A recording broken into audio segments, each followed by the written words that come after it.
Hey, how you doing? I'm Dan McGee. Welcome to my garage.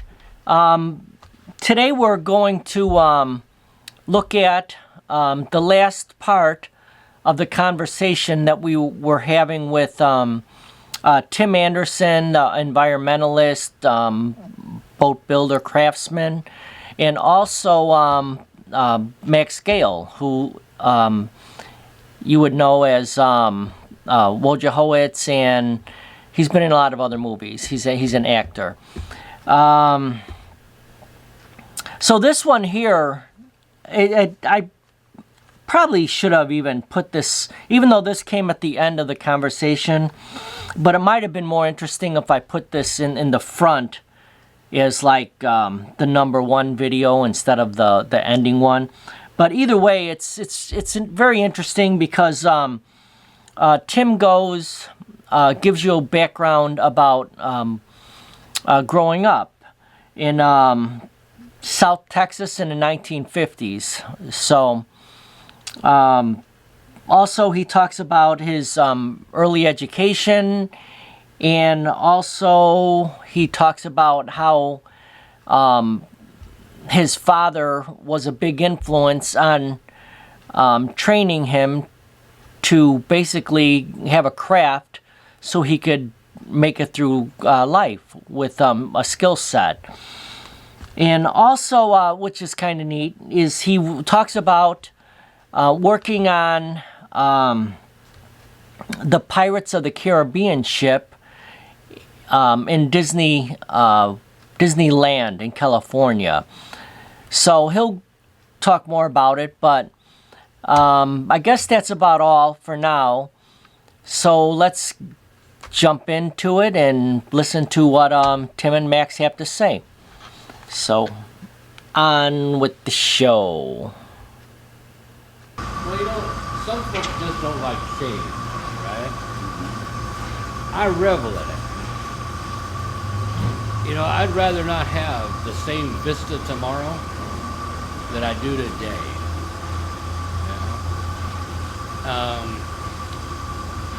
I think that's why I left home at an early age, is I wanted to see, I wanted to see a new vista tomorrow. Left home at like 14, right? Yeah. And my folks thought I was running away. Well, they didn't understand as I was running too. And my mother got it, but my father didn't do it. Which is surprising. And you should feel free to share with Dan things about where you grew up. That I know, but he doesn't. I was raised a middle-class white child in South Texas. Now that means a lot, because where I grew up was segregated. I remember desegregation. I remember desegregation. When the black kids who went to Dunbar High School across the railroad tracks literally came across the railroad tracks and went to school with us. Now, prior to that, our white high school football teams from all the way from the 7th grade up scrimmaged with the black kids from the high school across the tracks. When it came time for homecoming parades, our band marched in their parade, their band marched in our parade.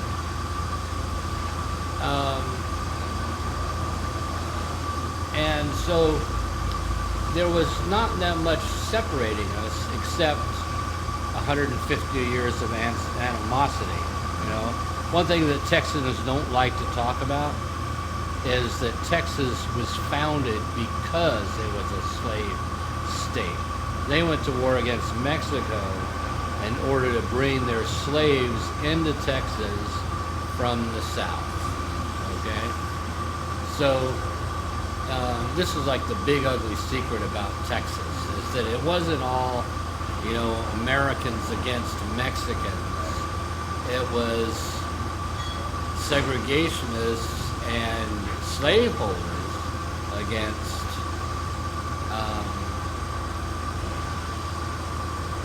the law.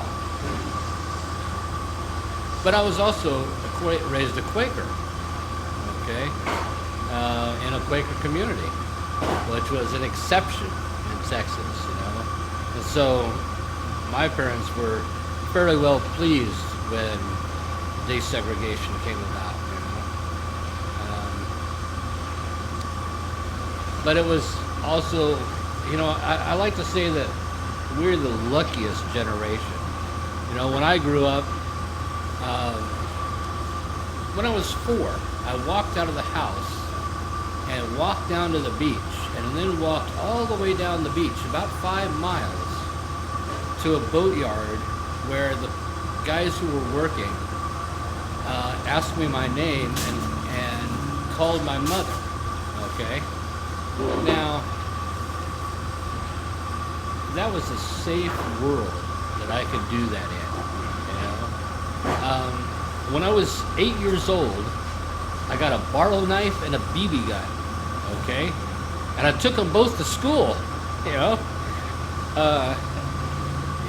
Today you can't even, you know, you would probably, as a parent, you'd probably be arrested for providing a barrel knife and a BB gun to an 8-year-old, you know? But it was, you know, a wonderful time in this country. You know, we had union jobs, you know. My union dad was able to, you know, raise 5 boys.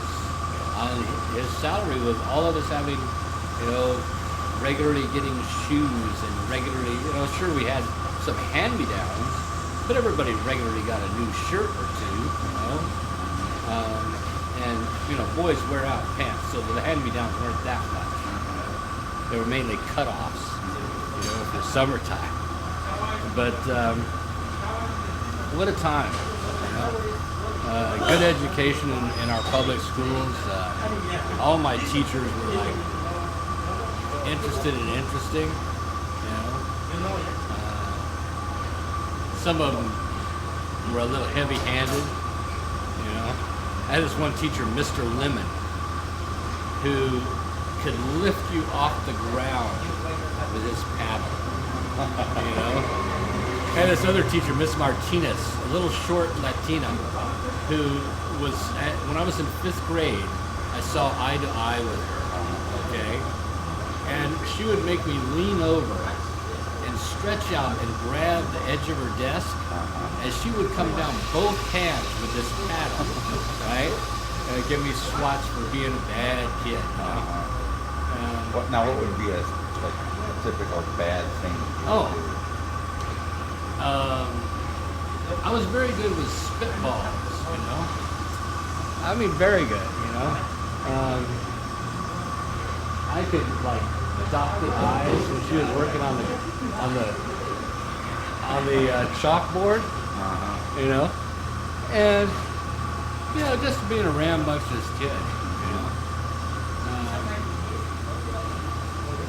How did you get from leaving at 14 to, like, I know I know you got into building these big circular stairways and doing really fine, and then doing the pirate, so the Caribbean ship on at Disneyland.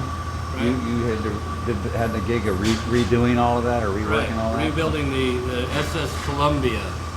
It was, you know, we had the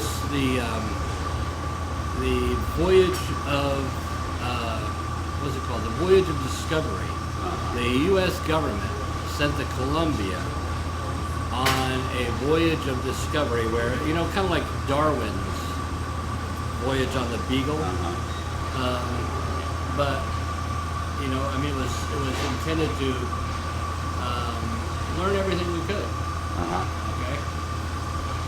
Well, Disneyland, this was one of their first rides, was the 50% replica of the Columbia. Okay. And, you know, that was built in 1952, the year I was born. Okay. And I was hired to replace the upper works on it. They would wash it down with fresh water which is like the worst thing you could do to wood. You know, is wash it down with fresh water. You can wash it down with salty water, and it pickles it, and it'll last forever. But it had rotted, and so for months I worked at Disneyland restoring the upper works.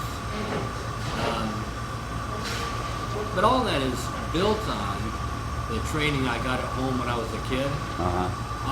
You know, my mother would go to Wednesday night prayer meeting and Sunday night church, as well as Sunday morning church, and she taught Sunday school, and she worked at the PTA, and you know, with 5 boys, you know, you've got your hands full, but all that, you know, concurrent support of atmosphere for us, you know, was a big part of that, right? So she would be off there, and my parents were vehemently anti-television. Okay, we did not have a television, and the discussion of it was cut off quickly. You know, so during those evenings, my father trained us, and he would say, "Okay, boys, these are hammers. This is a Roman claw. You know, it's been in this shape since 200 BC. You know, this is a ball-peen hammer. It's for moving metal, not putting in nails. If I ever see you using a ball-peen hammer to put it in nails, I'm gonna wrap your knuckle with it. So don't." You know. And then he'd get up pieces of metal, you know, and he'd say, "Okay, everybody get a ball-peen hammer and a piece of metal, and everybody's gonna move metal, you know. We're gonna cut metal with a hammer, okay? How do you cut metal with a hammer? You know, you put it on the edge of the anvil, and you start hammering it, peening it, until that edge becomes so thin that it is cut." And that's the kind of thing we learned, you know, which gave me very good stead for when I left home to have a trade to fall back on. You know, one of the jobs I did was Hurricane Camille. It hit the Gulf Coast in '69, I think it was, 68 or 69, and I had hitchhiked through there. I'd heard about it, hitchhiked down there, did roofing for like 6 months. You know, I was so young that I would darken my mustache with mascara to make me look older. It worked too, you know. You know, and I had a good enough home-trained background that I could walk into practically any trade and know enough to get a job. You know, whether it was electrical wiring or plumbing or, you know, out and out construction or even concrete work. I had enough of that training at home that I was able to live. So, you know, I wasn't a 14-year-old with no skills. Hey, welcome back. I hope you enjoyed that. Tim and Max are very interesting to listen to. I really enjoyed hanging with them and recording all this stuff. So this was all recorded around between 2005, 2007, somewhere in those in that time frame, in Culver City, California. So we've got more videos that I'm going through right now, which actually are probably more interesting because they're filmed in more of the areas that Tim actually is most comfortable in the wetlands in Malibu. Actually, is where one of the wetlands is, and then the other one, which I'm having trouble with the video, but hopefully I can extract enough of that video to make a nice one. But that was in Seal Beach, California. So anyhow, I hope you enjoy and tune in for the next episodes. And then again, this will be starting over. The cafe is going to be ended. So hope you enjoyed it. Thanks.